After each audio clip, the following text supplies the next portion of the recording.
14 साल की उम्र में जब खेलने कूदने की उम्र होती है तब रिश्ता हो गया। उस समय मैं सभी की लड़कियां 12-13 वर्ष में ही ब्याह दी जाती थी। शादी का मतलब भी पता नहीं होता था। बस ये सोचकर खुश होते थे कि नए नए कपड़े मिलेंगे।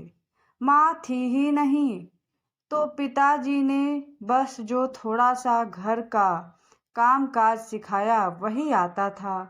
शादी का दिन आ गया और बस सारी रस्मों के बाद विदाई का वक्त भी आ गया। रोते रोते डोली में बैठकर ससुराल पहुंच गई। इतनी आलीशान हवेली देखकर मन ही मन बहुत खुश हुई। तभी सासू माँ की आवाज आई, अरे जल्दी से कलश लगाओ, बहू आ गई है। और मैंने घूंघट की आड़ से अपनी सास को देखा। आंखों से एकदम सख्त मिजाज की लग रही थी मुझे। सच मानो थोड़ा डर गई थी उन्हें देखकर। सारी रस्में खत्म होते रात हो गई। बिस्तर पर लेटते ही नींद आ गई। सुबह सुबह नौकरानी ने आकर जगाया था कि चलो रसोई बनाने की रस्म है। तैयार होकर रसोई में गई और खीर बनाई। सबने तारीफ भी की पर सासू माँ ने कमी निकाल दी। साथ ही साथ हिदायत भी दे दी कि अब बचपन छोड़कर कुछ काम काज सीख लो। 15 दिन बाद मेरे पति को भी हॉस्टल जाना था क्योंकि वह तब बीए कर रहे थे। खैर अमर भी हॉस्टल चले गए और मैं अकेली रह गई अपनी सास और ससुर के साथ। बीच में अमर चिट्ठी लिखते थे पर पहले सासू माँ पढ़ती थी, बाद में मेरे पास आती थी। उम्र कम होने की वजह से इतना फर्क नहीं पड़ता था। मेरे अकेलेपन का साथी था आम का पेड़। हाँ, वही आम का पेड़ जो हवेली के पीछे के आंगन में लगा था। उस आम के पेड़ के नीचे एक कच्ची मिट्टी का कमरा भी बना हुआ था, पर वो पेड़ फल नहीं देता था। इसलिए सारे हवेली वाले उस पेड़ को बाज कहते थे। पर मुझे न जाने क्यों उस पेड़ से बहुत प्यार था। जब काम से निवृत्त होकर कुछ फुर्सत के पल मिलते तो एक वही पेड़ मेरा साथी होता। उस पेड़ को देखते ही मैं अपनी सारी थकान भूल जाती। 2 साल बीत गए। मैं 16 की हो गई। अमर की भी स्नातक की पढ़ाई पूरी हो गई थी। आज अमर वापस आ रहे थे। सासू माँ सुबह से ही तैयारी में लगी हुई थी। खुद ही रसोई में जाकर सारा जायजा ले रही थी। मैं भी बहुत खुश थी कि अब मुझे अकेले नहीं रहना पड़ेगा।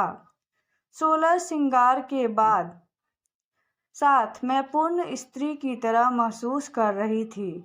आज मांग का सिंदूर कुछ अलग ही लालिमा लिए हुए था। शायद वह लालिमा मेरे चेहरे पर भी दिख रही थी। तभी तो मेरी सास ने मुझसे कहा, जा अपनी नज़र उतरवा ले। अमर आ गए हैं। हवेली की हलचल से पता चल गया था मुझे। खाने पीने से निवृत्त होकर सब आराम करने चले गए।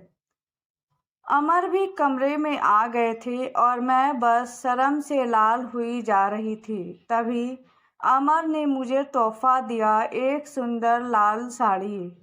पर मेरे लिए तो अमर का वापस आना ही सबसे बड़ा तोहफा था। हमने ढेर सारी बातें की जिनमें कुछ शिकायतें थी, कुछ प्यार था।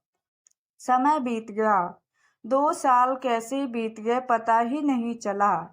अमर और मैं एक दूसरे के साथ बहुत खुश थे। एक दिन अचानक पता चला कि मेरे पिताजी बहुत बीमार हैं।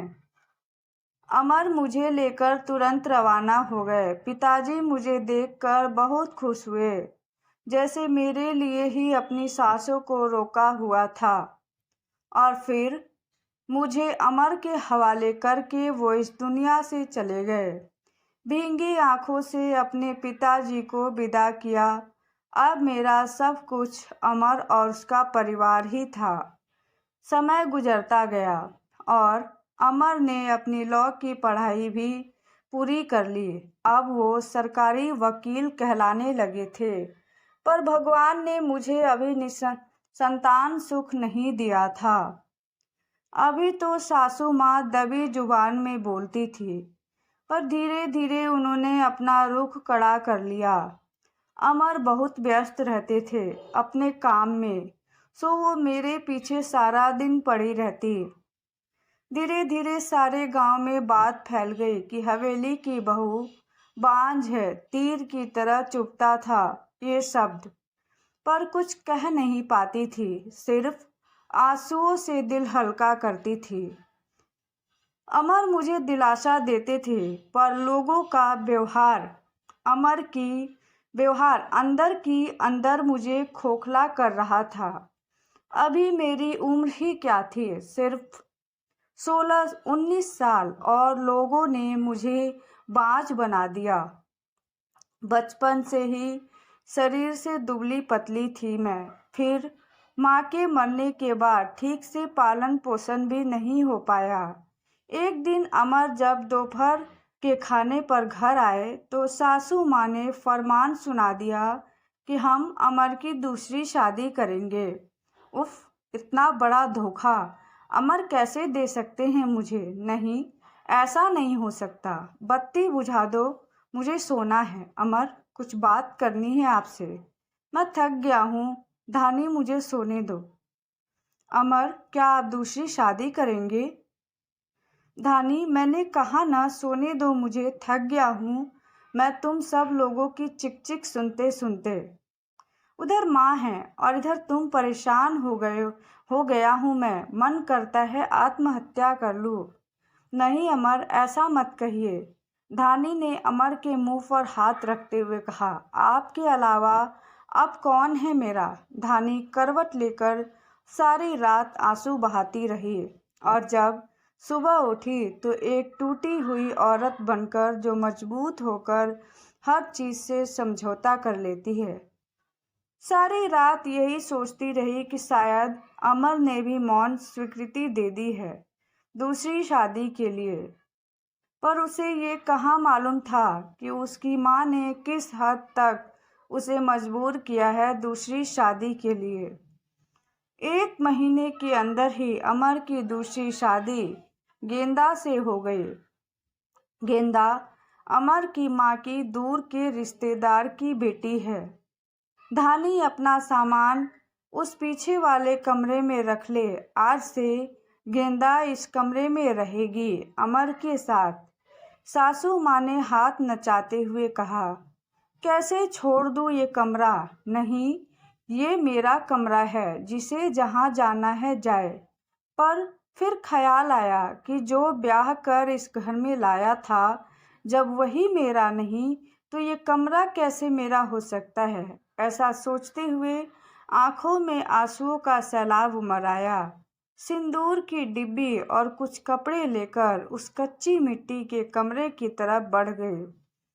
सामान एक कोने में रखकर खिड़की पर बैठ गई और उस आम के पेड़ को देखते हुए उसको निहारने लगी। उसे किस्मत कहूँ या कुछ और कि आज मेरी हालत भी इस पेड़ की तरह हो गई है, अकेला, बेसहारा, जैसे ये अभी तक अपने अस्तित्व को बचाने में सफल रहा है। क्या मैं इसी तरह अडिग और मजबूत रह सकूंगी या फिर किसी कमजोर लता की तरह मुरझा जाऊंगी, अपना अस्तित्व खो दूंगी? नहीं, ऐसा नहीं होगा। मैं मजबूत रहूंगी। जब ये बेजुबान पेड़ सबसे लड़ सकता है तो मैं क्यों नहीं? अपने विचार श्रृंखला से बाहर आते ही मैंने अपने आप को संभाला और हर स्थिति से लड़ने के लिए तैयार किया। दिन गुजरते गए और मैंने घर के कामों में अपने आप को व्यस्त कर लिया। अपनी कोठरी के आसपास खूब सारे पेड़ लगाए। बाकी बचे हुए समय में उन पेड़ों की देखभाल करने लगी। साथ ही उस आम के पेड़ की खास देखभाल करती थी। गेंदा एक सुलझी हुई लड़की है। वो जब भी मुझसे बात करने के लिए आती तो मेरी सासू माँ उसे बहाने से बुला लेती। अमर पहले से भी ज्यादा व्यस्त रहने लगे थे। मुझसे बात तो करते थे, पर एक पछतावा हमेशा उनकी आंखों में दिखता था। शायद मेरी हालत देखकर बुरा लगता था उन्हें, पर माँ के खिलाफ जाने की हिम्मत नहीं जुटा पाते थे। गेंदा के दिन खुशी से गुजर रहे थे और मेरे दिन बस गुजर रहे थे, और देखते ही देखते वो दिन भी आ गया जब गेंदा ने खुशखबरी सुनाई दी कि वो माँ बनने वाली है। पूरी हवेली में त्योहार जैसा माहौल हो गया। सारे नौकरों में तोहफे बांटे जाने लगे। मैं भी खुश थी कि चलो अच्छा है, अब घर में एक नया मेहमान आएगा। शायद मेरी जिंदगी का सूनापन भी कुछ कम हो जाएगा। गेंदा बहुत कमजोर थी और उम्र भी 16 साल। उसे बहुत तकलीफ होती थी। अब सासू माँ का आदेश था कि उसकी अच्छी से सेवा की जाए, जिससे उसकी कमजोरी दूर हो सके। सारी देखभाल के बाद गेंदा का वजन कुछ खास नहीं बढ़ रहा था।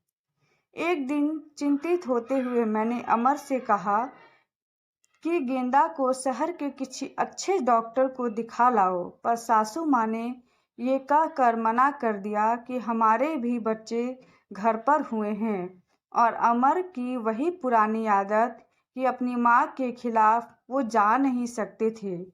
एक दिन गेंदा की तबीयत कुछ खराब होने लगी। उसकी सांस बहुत फूल रही थी। घबरा कर मैंने गांव के वैद्य जी को बुलवाया भेजा। वैद्य जी आकर कुछ दवाइयाँ दी और खून की कमी बताई। जब मैंने अमर को ये सब बताया तो सासू माँ ने मुझे गेंदा से दूर रहने का आदेश दिया, ये कहकर कि एक बाज की छाया भी नहीं पड़नी गेंदे पर। खैर, मुझे गेंदा से दूर कर दिया गया और मैं फिर से अपनी कोठरी में अकेली सारा दिन बंद रहने लगी। या ये कहूँ कि अंदर ही अंदर मैं खुद ही डर गई थी कि कहीं सचमुच मेरी वजह से गेंदा को कुछ हो न जाए। कुछ दिन बाद रात में नौकरों का शोर शराबा सुन के मैं आंगन की तरफ भागी। देखा तो गेंदा के प्रसव का समय आ गया था। गांव की बूढ़ी औरतें और दाइयों को बुलाया गया। पूरी हवेली में हलचल का माहौल था। मैंने अमर की तरफ देखा, बहुत डरे हुए लग रहे थे। मैं उनके पास गई, उन्हें थोड़ा धैर्य रखने को कहा। थोड़ी देर में बच्चे की किलकारी गूंजने लगी। हम सभी को खुशी का ठिकाना नहीं था, पर तभी काकी ने बाहर आकर बताया कि गेंदा की कमजोरी और खून की कमी के कारण वो गेंदा को बचा नहीं पाए। बेटी को जन्म देते ही गेंदा का देहांत हो गया। हाय, पोते का मुंह नहीं देख पाई मैं, अब कैसे मेरा वंश चलेगा। सासू माँ का बिलाप सारी हवेली में गूंज रहा था। उस छोटी दूध मुँहे बच्ची को देखकर मेरा कलेजा मुंह को आ गया। ऐसे लगता जैसे वो मैं हूँ। मैंने उसे कलेजे से लगा के रखा। जिनकी माँ नहीं होती वो बच्चे को ज्यादा ही समझदार होते हैं शायद। जरा भी परेशान नहीं करती थी वो मुझे, बस दूध पीते ही सो जाती थी। सासू माँ का वही राग चलता रहा कि लड़कियों से वंश नहीं चलता है, पर अब शायद किसी को फर्क नहीं पड़ता था। अमर अब पहले से खुश रहने लगे थे। ऑफिस से आते ही मेरे कमरे में आते और गुड़िया को खिलाते। मुझे भी अमर को खुश देखकर अच्छा लगता था। साल बीत चुका था, गेंदा को गए हुए, गुड़िया को आए हुए। आज गेंदा की बरसी है और हवेली में छोटी सी पूजा रखवाई गई है। मैंने पंडित जी के आते ही सासू माँ ने प्रश्न किया कि क्या मैं जीते जी पोते का मुंह देख पाऊंगी। पंडित जी ने उनके लिए कुछ ग्रह शांति के उपाय बताए। सासू माँ जल्दी पंडित जी को हवेली दिखाने, सारी हवेली की शुद्धि कराने मेरी कोठरी के पास भी गई और पंडित जी को वो बांझ पेड़ दिखाई दिया।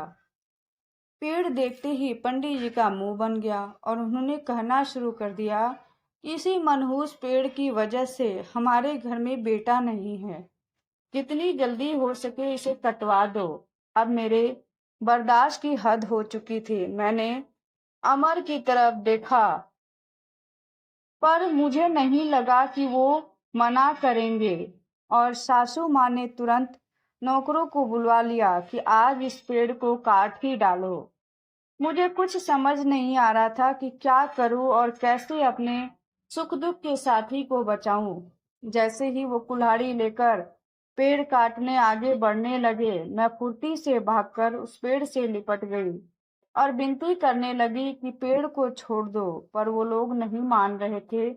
मैं रोती जा रही थी, पर किसी को तरस नहीं आ रहा था। तभी किसी ने मुझे खींचकर धक्का दिया और मेरा सिर पत्थर से टकरा गया। सिर से खून की धार निकल रही थी। ये देखकर अमर से रहा नहीं गया। उन्होंने सबको वहां से हटा दिया और तुरंत मुझे अस्पताल ले गए। मलहम पट्टी के बाद मुझे कुछ होश आया। डॉक्टर साहब सामने खड़ी थी और अमर को कुछ समझा रही थी। सासू माँ भी वहीं थी। उनके चेहरे से पता चल रहा था कि उन्हें अपने किए पर अफसोस है। हाँ डॉक्टर, क्या अब हम इसे घर ले जा सकते हैं? अमर ने पूछा। हाँ, अब आप इन्हें ले जा सकते हैं, पर ख्याल रखिएगा कि अब ऐसा दोबारा न हो, क्योंकि ऐसी हालत में ऐसे गिरना ठीक नहीं होता।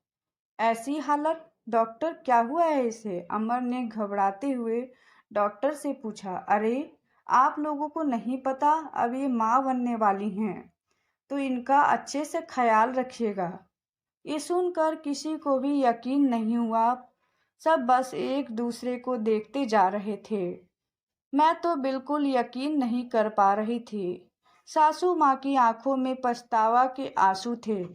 मेरे सिर पर हाथ रखकर बस इतना ही कह सकी कि मुझे माफ कर दो, और मैं मुस्कुरा कर उनसे लिपट गई, जैसे मैं अपनी माँ से लिपटी हूँ।